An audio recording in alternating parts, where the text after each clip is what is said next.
আসসালামু আলাইকুম রহমতুল্লাহ। আমি শাহিন আলম। আজ আপনাদেরকে দেখাবো আমাদের বাড়ির ভিতরে যে একটা জামের গাছ আছে। অনেকেই আগেকার মানুষ যেগুলো আছে না, কাঁঠাল গাছে জামের গাছ, আমরা এগুলো দিই। এটা দেওয়ার কারণ কি? অনেকেই বলে যে মানুষের চোখ পড়বে না। চোখ কেন পড়বে না? এই জামের গাছটাতে প্রচুর যখন জামির হবে না, তখন যাতে মানুষের চোখ না পড়ে। কিন্তু মাশাল্লাহ আলহামদুলিল্লাহ, আল্লাহ পাক এত জামির দিছে। জামির গাছে প্রচুর পরিমাণে জামির আছে, প্রচুর। আপনাকে যদি কোনো ছোটো গাছ হিসেবে জামির কিন্তু প্রচুর আছে, কিন্তু সমস্যা হলো মানুষের চোখ না পড়ুক। কিন্তু এই যে পোকার আক্রমণ, এই চোখটা কিভাবে দূর করব? মানুষের চোখ থেকে না হয় হাড় দিয়ে দূর করলাম, কিন্তু এই পোকার আক্রমণটা কিভাবে দূর করব? যারা জানেন অবশ্যই একটু কমেন্টে লিখে জানাবেন।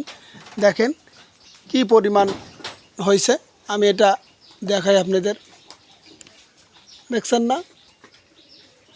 এই প্রতিটা জামিরই ঠিক এরকমভাবেই আপনার এই যে নষ্ট হয়ে যাচ্ছে জামির পাকার আগেই। এই দেখছেন? এইটা হওয়ার কারণ কি?